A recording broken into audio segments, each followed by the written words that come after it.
Buenas, buenas a nuestra hermosa familia del arte de curar. Hoy les damos la cordial bienvenida siempre a este banquete de prevención en salud. Gracias por estar con nosotros, gracias por acompañarnos, gracias por su fidelidad. Yo soy la doctora Laiden Suárez, cardióloga electrofisióloga. En el día de hoy, pues, estando con ustedes a compartir unos temas maravillosos y una entrevista bastante especial. Queremos de verdad agradecer la fidelidad y el compromiso que cada uno de ustedes tiene con nosotros. En el día de hoy vamos a tener un invitado que es una persona que le tengo mucho aprecio, mucho cariño y mucho respeto, el doctor Freddy Loynaz. El doctor Loynaz es cardiólogo, hemodinamista, y vamos a estar hablando un poquito de qué es todo este tema de hemodinamia y vamos a hablar de lo que es la enfermedad cardiovascular, que es la principal causa de muerte, no solamente en el mundo, sino también en nuestro país. Muchas gracias a ti, Laiden, por la invitación. La verdad que para mí es un placer estar aquí. Me encanta el nombre de su programa porque realmente curar es un arte y sobre todo cuando se hace desde el corazón y con pasión como sé que tú y todos los que están involucrados en este proyecto lo hacen. Así mismo es. Freddy, antes de nosotros iniciar, háblanos un poquito de qué es esto de hemodinamia, cómo lo consumimos, qué significa ser cardiólogo hemodinamista. Háblanos un poquito para que nuestra audiencia entienda qué es lo que exactamente realizas. Perfecto. Mira, el cardiólogo hemodinamista es un cardiólogo que se encarga específicamente de investigar la circulación del corazón. Básicamente, un cateterismo cardíaco, como normalmente la gente lo conoce, es el estudio del sistema circulatorio, pero específicamente de cómo se comporta la sangre dentro del mismo. Hay múltiples patologías que pueden afectar el sistema cardiovascular.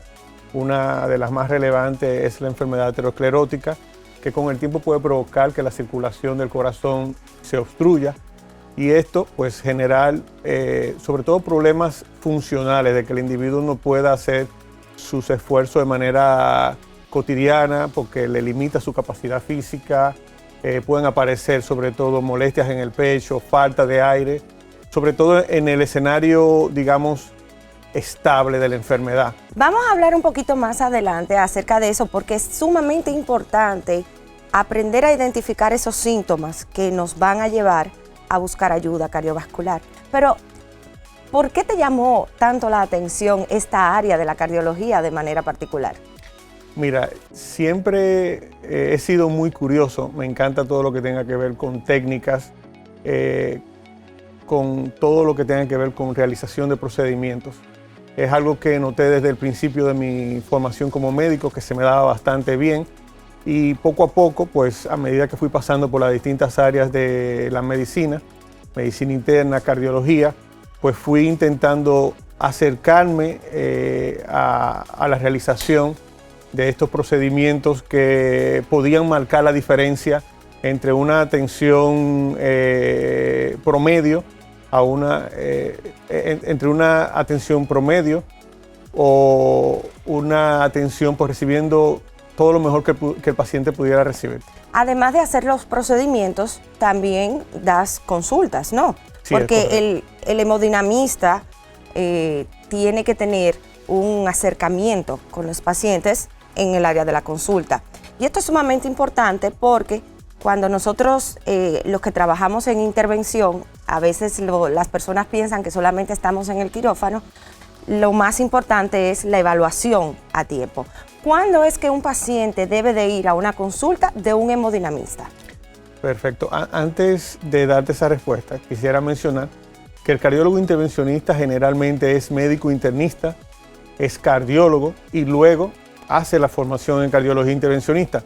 Por ende, obviamente es un cardiólogo que asume un rol diferente al cardiólogo clínico, pero no deja de tener un enfoque clínico buscando pues la razón de por qué el paciente está enfermando. Qué bueno que lo mencionas porque muchas veces piensan que el que opera o el que interviene no tiene consulta, no da consulta. Sin embargo, sí es parte de nuestro trabajo diario. Qué bueno que lo mencionaste. En cuanto a la respuesta a tu pregunta, el paciente que va ya a sala a consulta, del cardiólogo intervencionista generalmente va a una consulta de preprocedimiento, porque ya su cardiólogo clínico ha identificado en él signos y síntomas que pudieran estar involucrados con problemas en la circulación de su corazón. Dígase las arterias coronarias. Se han hecho varias pruebas que pueden ser de pruebas sencillas como el electrocardiograma, ecocardiograma, prueba de esfuerzo, angiotomografía coronaria, prueba de esfuerzo nuclear. Pero bien de luz. Héctor. Ahorita se lo vuelve ahí, pero sigue hablando. No se pare, pueden seguir hablando. Allá se sigue grabando. Ya. ¿Sin luz? Sí. Allá seguimos grabando porque la cosa va aquí, allá no se va. No me inviten más.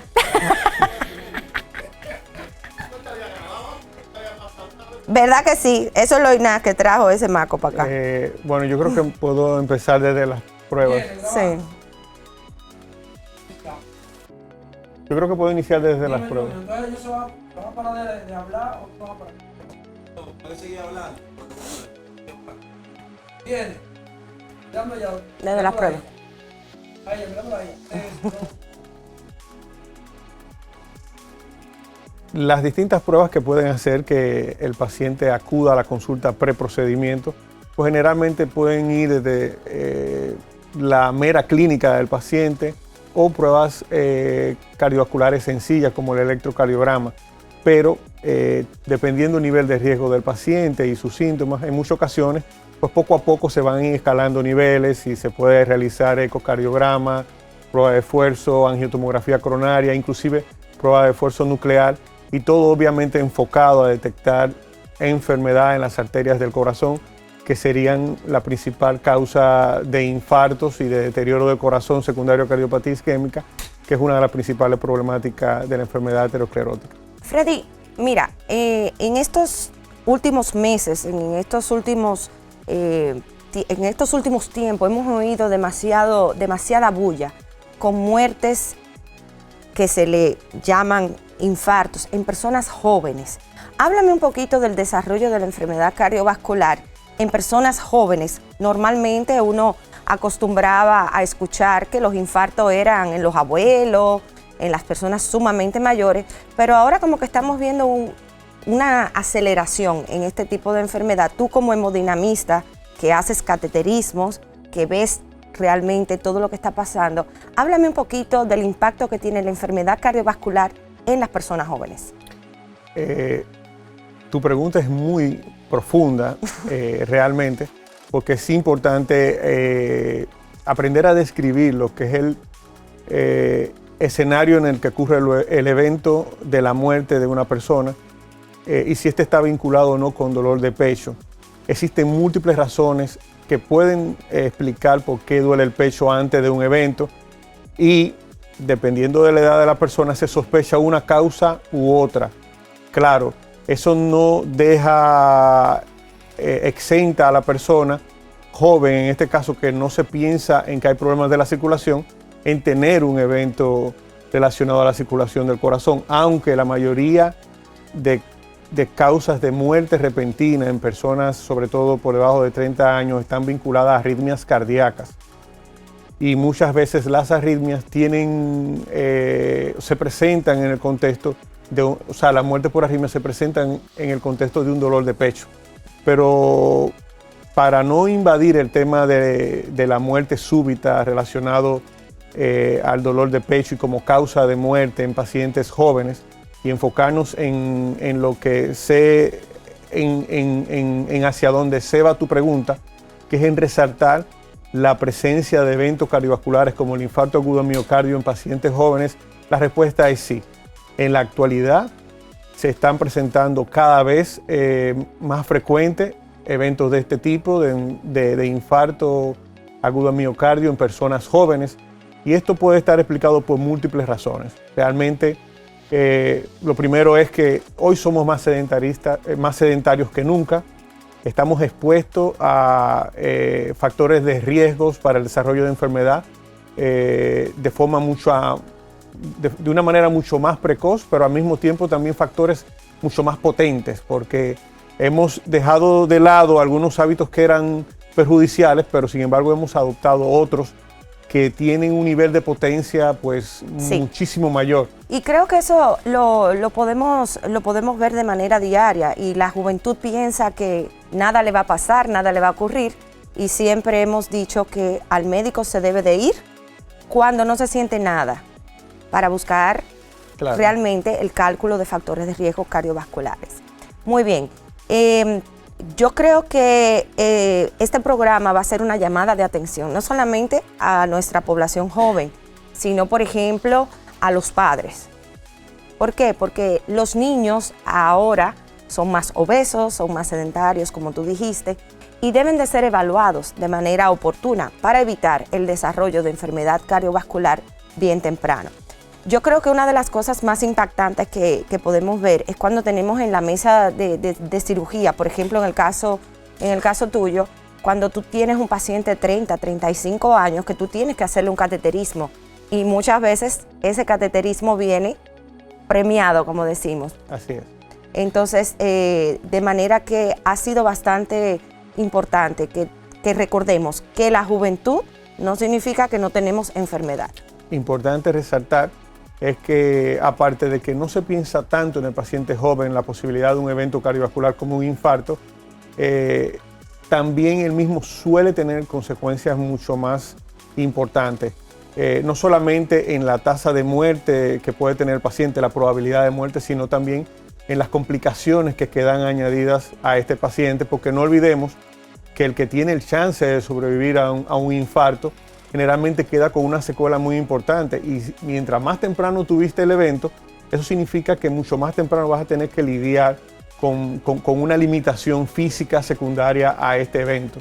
Vamos a hablar un poquito acerca de eso, porque ¿por qué es que cuando el paciente es joven, estamos hablando de un paciente menos de 50 años, tiene un infarto, las probabilidades de que este paciente fallezca o que las complicaciones aparezcan son mayores que en un paciente que ya tiene 60 o 70 años? Y eso es algo interesante. Sí. Háblame un poquito respecto a eso. Sí, existe una respuesta para esto. Realmente tiene que ver con cómo el fenómeno de enfermedad se va desarrollando en cada uno de estos pacientes. Normalmente nosotros pensamos, porque es bueno aquí establecer una comparación entre cómo se desarrolla la enfermedad en el paciente joven y en el paciente pues ya viviendo, un paciente de más de 40, 50 años. En el paciente joven, normalmente la circulación se obstruye secundaria a la ruptura de una placa de ateroma de manera repentina, que genera un coágulo que tapa 100% la luz de la arteria del corazón, de la arteria coronaria. Cuando tú dices que lleva la hacia luz, es la parte de adentro de la Así arteria, es. se tapa, ¿no? Cuando se tapa el 100% es donde se produce lo que nosotros llamamos isquemia, y este tiempo que sería la falta de flujo sanguíneo, pues este tiempo de isquemia pues va a tener un vínculo muy importante con las complicaciones y la probabilidad de muerte. En el caso del paciente adulto, generalmente la placa de ateroma tiene un curso diferente. La plaquita de ateroma es la plaquita de grasa, ¿verdad? Así es, esa que va tapando poco a poco la arteria hasta que llega un momento que compromete de manera importante su luz.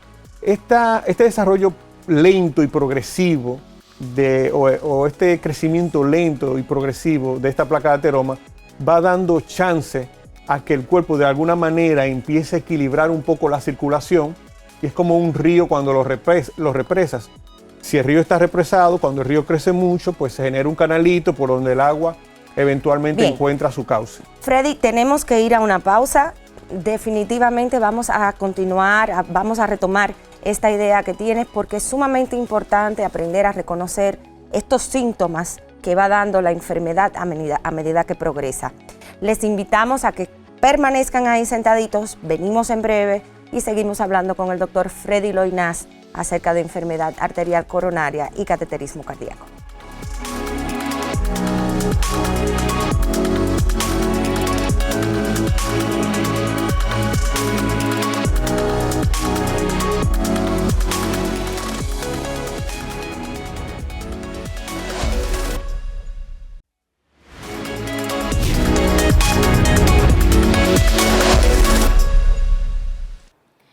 necesario prepararse para lograr un embarazo?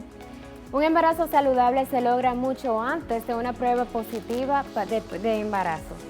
Es importante saber que si estás buscando tener una familia, tener hijos y que esto sea totalmente llevadero, que sea saludable, que tú tengas un bebé en casa totalmente saludable, debemos de prepararnos por lo menos 3 meses antes.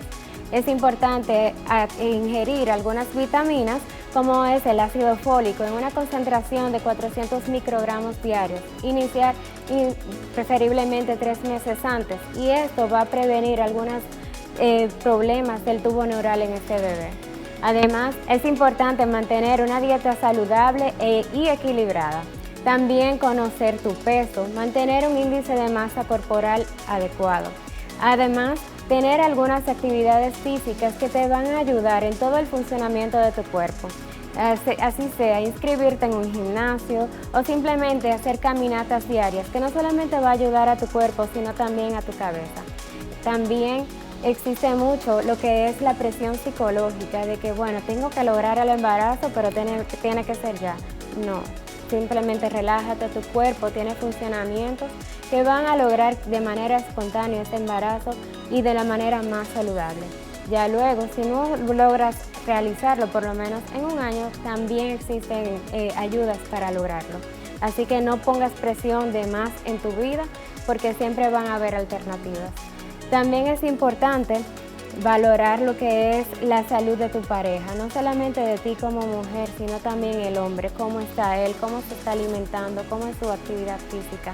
Es importante saber que un embarazo no es solamente un aspecto con tu ginecólogo, con tu obstetra, sino de todo lo que tiene que ver con tu salud integral. Yo soy la doctora Alicia Santos, ginecóloga obstetra. Mi número es 829-266-0590. Gracias por estar con nosotros aquí en su gran familia El Arte de Curar, donde la prevención en salud es nuestra prioridad y la educación para que ustedes pues se mantengan siempre saludables y nos sigan acompañando. Estamos en el día de hoy hablando con el doctor Freddy Loynaz, cardiólogo, hemodinamista. Estamos hablando acerca de lo que es la enfermedad cardiovascular y antes de irnos a la pausa estábamos haciendo una breve explicación de por qué los eventos cardiovasculares son más severos y muchas veces mortales en los pacientes más jóvenes. Y el doctor nos estaba explicando que esto tiene una causa fisiológica.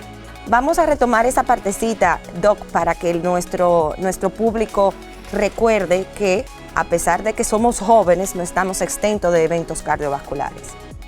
Básicamente, voy a poner en el centro de la explicación que al final la entidad más peligrosa que se puede presentar vinculada con la muerte y la enfermedad cardiovascular es el infarto agudo a miocardio. Al final, en los dos pacientes, tanto en el joven como en el adulto, se tapa la arteria que lleva la sangre al corazón y esto es lo que provoca el infarto. Lo que va a diferenciar un escenario de otro es que en el paciente joven la obstrucción pasa de ser 0% a 100% en fracciones de segundo, en este caso por un coágulo. En el paciente adulto o de mayor edad, pues hay una placa de ateroma, un crecimiento de la placa de ateroma de colesterol que va tapando la arteria de manera progresiva hasta en algún momento generar un coágulo que la tapa. Entonces, como hay una obstrucción de 100% en el paciente joven de manera repentina, el corazón y su circulación no está preparado para un cese de flujo sanguíneo de forma tan abrupta y obviamente aquí vamos a ver complicaciones pues mucho más severas en el paciente joven como serían arritmias mortales, como sería un fallo del corazón en su función como bomba, que no necesariamente la vamos a ver en el paciente adulto porque ya al ser una enfermedad progresiva, lenta, ¿verdad? Lenta, pues va a generar algunas estrategias o mecanismos de equilibrio que van a permitir que el paciente tenga una mejor tolerancia al evento y por ende menos complicaciones agudas que pudieran traer la muerte. Doctor, hay aspectos sumamente importantes en cuanto a la enfermedad cardiovascular y me llama mucho la atención que la enfermedad cardiovascular, que es la principal causa de muerte a nivel mundial y es la principal causa de muerte de cualquier persona, sea hombre o sea mujer, pero vemos que la enfermedad cardiovascular en la mujer muchas veces está como rezagada. Las mujeres hacen eventos cardiovasculares, se retrasan más en ir al médico, cuando van al médico, porque los síntomas de enfermedad cardiovascular en la mujer son un poco diferentes que en los hombres, ya usted nos va a aclarar eso, y vemos que muchas veces las mujeres son tildadas de ansiosas, de que están estresadas, de que es un problema hormonal. Sin embargo, no podemos dejar de hacer énfasis en que la enfermedad cardiovascular es la principal causa de muerte en la mujer también, más que el cáncer, más que los accidentes de tránsito, más que cualquier otra causa. Vamos a hablar un poquito de cómo se presentan estos síntomas en la mujer cuando tenemos enfermedad cardiovascular. Fíjate, Laiden, por mucho tiempo se pensó, de hecho, que la mujer no se enfermaba nunca del corazón ni de la circulación del corazón. Y de hecho, esa no era una teoría equivocada. La mujer tenía una presentación un poquito más retrasada que el hombre en el desarrollo de enfermedad cardiovascular. ¿Y por qué era eso? ¿Por qué la enfermedad cardiovascular se presentaba más tarde en la mujer? Sí, fíjate, normalmente la mujer trae de forma intrínseca una protección que el hombre no tiene. La presencia de tener estrógeno en su cuerpo, y esto se vincula con su edad fértil, pues le da cierta protección cardiovascular. Y la otra parte era que la mujer pues era menos frecuente en hábitos tóxicos como el cigarrillo, el estrés, el trabajo forzado y muchas otras situaciones a las que se veía expuesta el hombre. Pero con el advenimiento del empoderamiento sí. femenino, pues de alguna manera estas edades que antes para el desarrollo de enfermedad, que antes era diferente, de hecho se han juntado un poquito. Se han igualado, ¿no? Se han igualado y ya vemos que sí, que el factor estrógeno era importante, pero no tan importante, porque de hecho, viendo a la mujer siendo hombre, y me refiero en su accionar diario, haciendo el rol de madre, pero al mismo tiempo haciendo el rol de trabajadora y exponiéndose a todos estos factores tóxicos que también tenía presente el hombre, pues ha terminado desarrollando la enfermedad cardiovascular prácticamente al mismo tiempo que el hombre. Entonces, hay otra situación que suele pasar en la mujer, y es que la mujer, por asuntos conductuales y de manera de ser, la mujer es siempre ideóloga, le encanta buscar soluciones a las situaciones, y dentro de esta búsqueda de soluciones, en ocasiones pueden llegar a menospreciar situaciones que son peligrosas. A minimizar, ¿verdad? A minimizar. Siempre estamos pendientes del otro, menos de nosotros. La mujer tiene mayor tendencia a automedicarse, por ejemplo. Okay. A la mujer le pasa algo y la mujer busca unas pastillas y lo resuelve. El hombre le duele una uña y termina en la emergencia. Sabemos. Entonces, como la mujer es más tendente a automedicarse, pues al mismo tiempo llega más tarde a la emergencia. Y muchas veces, de hecho, tampoco sabe explicar de manera frecuente qué es lo que le está sucediendo, porque generalmente en el hombre, cuando hay un evento cardiovascular, el dolor de pecho es uno de los principales síntomas que se presenta. Pero la mujer no necesariamente es así. La mujer puede tener náuseas, puede tener una molestia en la espalda, puede tener un dolor en la boca del estómago, puede de hecho no sentir nada, puede tener falta de aire y una serie de síntomas que no necesariamente están vinculados a eventos cardiovasculares. Cuando la mujer llega a las emergencias, casi siempre, como tú bien dices, son síntomas muy poco evidentes. Que coinciden con otras situaciones. Con otras situaciones, y realmente muchas veces es tildado de que eso no es nada, eso es un ataque de ansiedad, que no pasa nada. ¿Es la enfermedad cardiovascular más severa en la mujer que en el hombre? De hecho, sí, así es. Y la tasa de mortalidad en la mujer cuando presenta un evento y de complicaciones es mucho mayor. O sea, esto debemos tenerlo en cuenta porque al final nosotros mismos como médicos tenemos que ser conscientes que cuando una mujer presenta un evento tiene una mayor probabilidad de tener eventos adversos, y es nuestro rol en ese sentido intentar pues ser tan riguroso con el screening femenino como somos con el screening del paciente masculino. Por ejemplo, Vemos que las mujeres son muy dadas a sus citas ginecológicas cada 6 meses, cada año, y rara vez vemos que estas citas compaginan con las citas al cardiólogo. ¿En qué momento es que las mujeres debemos de empezar a ir a nuestro cardiólogo, a hacer evaluaciones cardiovasculares puntuales? ¿Debemos de combinarlas con las citas con el ginecólogo? Sí, mira, importante hacer una pausa aquí, porque hemos hablado en algún momento de enfermedad cardiovascular en pacientes jóvenes.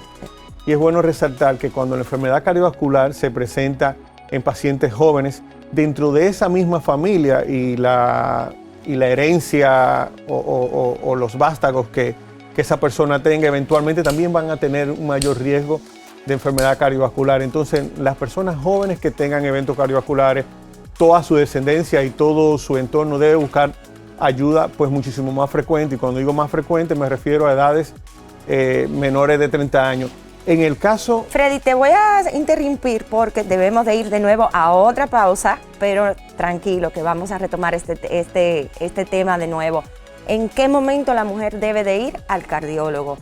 Quédense con nosotros aquí en El Arte de Curar.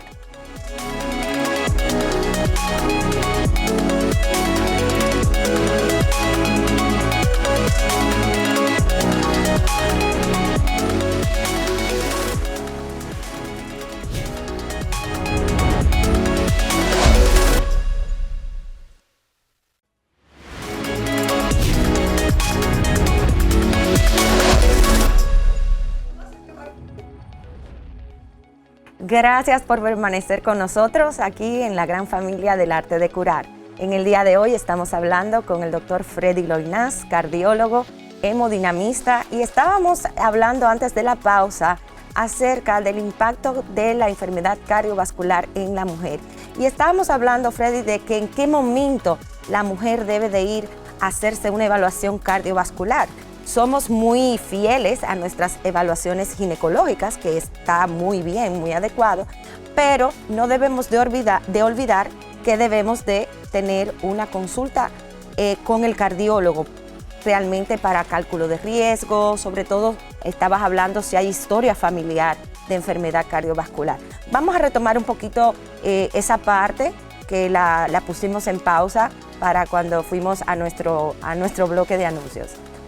Sí, básicamente las edades la edad que se señala que la mujer debe asistir al cardiólogo normalmente son los 45 años, pero como te dije antes, siempre debemos de ver pues toda la historia de esta persona, porque si dentro de esta familia ya existe desarrollo de enfermedad cardiovascular de manera temprana, probablemente la persona deba asistir antes al cardiólogo, o si se ha detectado previamente factores de riesgo importantes en estas personas, como son diabetes mellitus tipo 2, como son problemas de colesterol de tipo hereditario, pues debe haber un acercamiento pues mucho antes de los 45 años. También la mujer que durante su proceso de gestación, dígase embarazo, pues ha tenido problemas de presión alta, pues esta mujer debe pues mantener un contacto mucho más estrecho con el cardiólogo, intentando detectar de manera prematura cualquier tipo de indicio del desarrollo de enfermedad cardiovascular.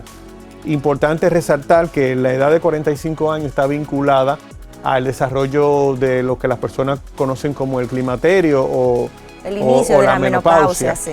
Y bueno, hay mucha data interesante actualmente con respecto a lo que es la perimenopausia y el rol que juega en el desarrollo de enfermedad cardiovascular.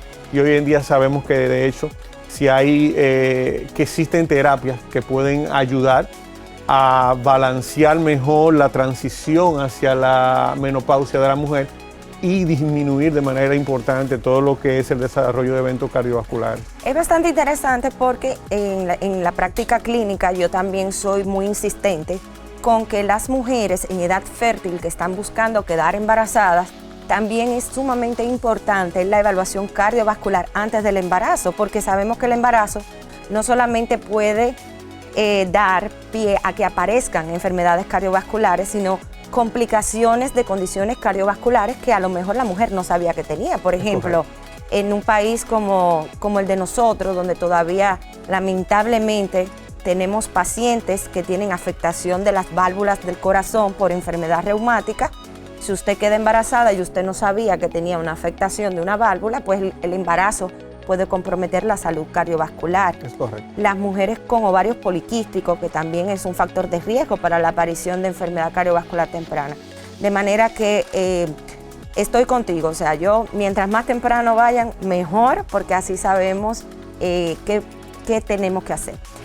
Freddy, cuando tenemos un paciente, por ejemplo, que tiene que ser sometido a un cateterismo, ya sea hombre o mujer, que se presentó con signos y síntomas de que hay un evento coronario, ¿cómo nosotros le explicamos este procedimiento a los pacientes? ¿Cómo los tranquilizamos? Porque a veces las personas piensan que hay que abrirle el pecho, que hay que ponerle un tubo en la boca para que respire.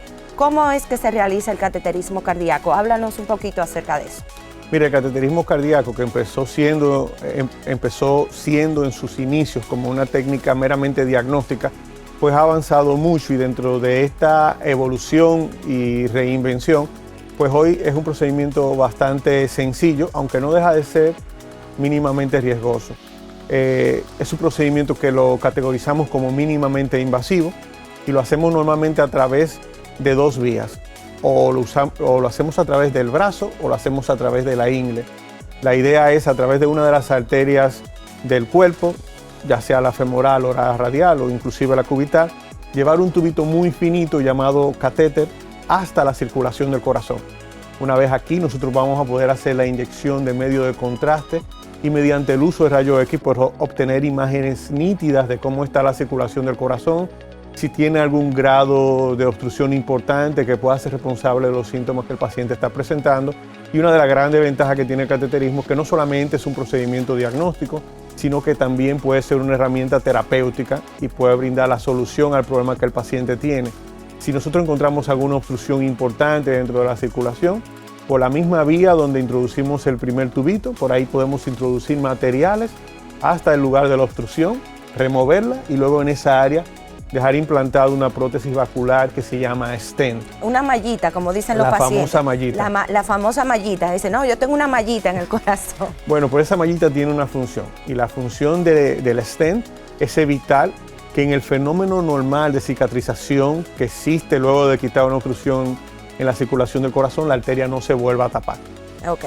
Esto no significa que el paciente va a dejar sus medicamentos, porque claro muchas veces los pacientes se someten a cateterismo, le ponen la mallita y piensan que ya esto está curado, que ya no tiene que tomar pastillas, y lo que se ponen es a tomar dientes de ajo.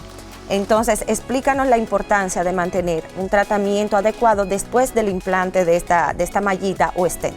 Lo primero que hay que saber que cuando ponemos un stent hay ciertas responsabilidades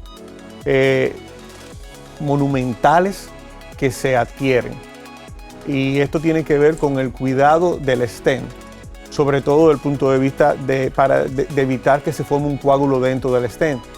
Para esto es obligatorio, es de carácter obligatorio, lo dije 2 veces de manera intencional. Está siendo bastante enfático con el obligatorio, me gusta. Tome aspirina del corazón de 81 miligramos o 100 miligramos de forma continua, prácticamente de por vida. De por vida. Y el efecto que buscamos no se logra solo. Casi siempre en el primer año el paciente debe asociar algún medicamento como la aspirina, tipo antiagregante plaquetario, como lo sería el clopidogrel o el ticagrelor o el prasugrel. Todos estos medicamentos con la intención de evitar que se forme un coágulo dentro del stent, porque si se forma un coágulo dentro del stent, entonces ocurre un infarto, y uno muy serio. Muy serio, sí. Que le puede costar la vida al paciente. Entonces nosotros, cuando ponemos el stent, de alguna manera, aunque obtenemos una ventaja de tener el stent puesto, cambiamos un problema por otros, y aquí es donde es importante resaltar que el paciente que tiene un stent coronario puesto es un paciente que tiene que estar consciente de los cuidados que conlleva el stent, pero no solamente desde el punto de vista de evitar que se forme un coágulo. Es que el paciente que formó enfermedad en la circulación de su corazón ya de por sí es más propenso a seguir enfermando la circulación del corazón. Por ende, todo lo que este paciente tiene, me refiero a características que pueden desarrollar más enfermedad, hay que intentar controlarlo. Controlar la diabetes, controlar la presión, controlar el colesterol. Todo esto debe hacerse de manera concomitante con el cuidado antiagregante del paciente. De manera que el stent no es realmente una cura permanente, sino es una llamada de atención a que el paciente realmente debe de ser mucho más enérgico a la hora del control de los factores de riesgo. Freddy, y ya que estamos hablando del stent, ¿cuáles son estos factores de riesgo que nosotros tenemos que controlar para evitar llegar al stent? Porque ya cuando tenemos el stent, ya hay una situación que hay un mal, hay una enfermedad que se ha instalado en nuestras arterias. ¿Cómo podemos evitar llegar a la mesa donde tú haces estos procedimientos? Sí, mira, yo no quisiera darte esa explicación sin antes aclarar un punto. O sea, nosotros tenemos un sistema circulatorio, sobre todo arterial, encargado de llevar sangre al cuerpo entero. Esa es la función del sistema arterial, llevar la sangre.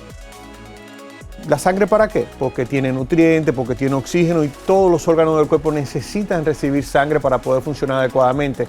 El corazón, que es el motor central de toda esta transacción, no está exento de necesitar sangre.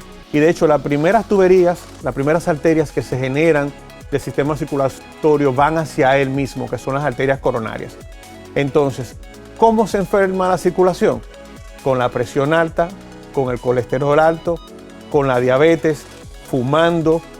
Algunas personas de por sí en su familia tienen mayor capacidad de enfermar la circulación de su cuerpo y estas personas pues están en mayor riesgo de enfermedad cardiovascular.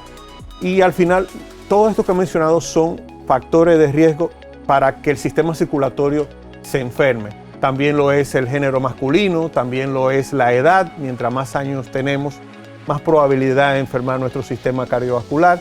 Y pues esto no nos lo inventamos nosotros, esto se está estudiando desde hace décadas y es información pues ya bastante establecida. Todo paciente que tenga un factor de riesgo cardiovascular debe intentar controlarlo con la intención de evitar que se enferme el sistema cardiovascular, porque cuando deja suelto algunos de estos factores de riesgo, lamentablemente se acelera de forma importante la progresión de enfermedad y este trae consigo casi siempre otros más.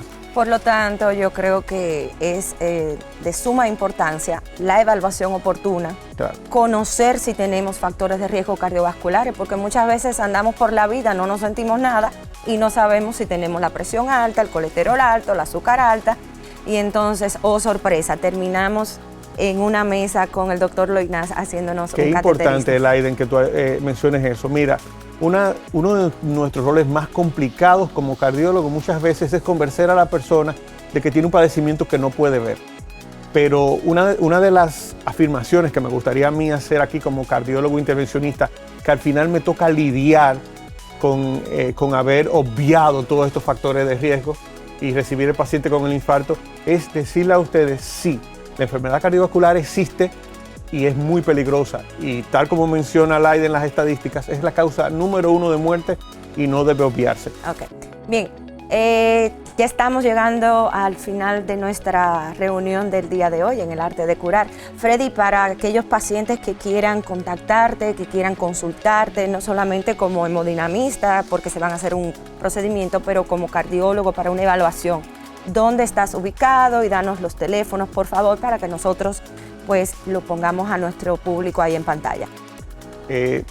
Mi consulta clínica es en MCA Naco y el teléfono es 566-8000 con el 809. Perfecto, excelente. Bueno, amigos, ya ustedes han tenido este banquete respecto a lo que es la salud cardiovascular. No olvidemos que es la principal causa de muerte en nuestro país y en el mundo. De manera que haga su cita con tiempo, hágase una evaluación oportuna, adecuada, para no tener que lamentar. Les invitamos a que continúen siguiéndonos en nuestras redes, en Facebook, en Instagram, en El Arte de Curar, y recordándole que aquí estamos, su gran familia, nuestra querida madre Neri Esteves, nuestro querido doctor Héctor Balcácer y una servidora que en el día de hoy pues los acompañó, la doctora Laiden Suárez, cardióloga electrofisióloga. Muchísimas gracias, déjenos sus comentarios y nos vemos en la próxima entrega de El Arte de Curar.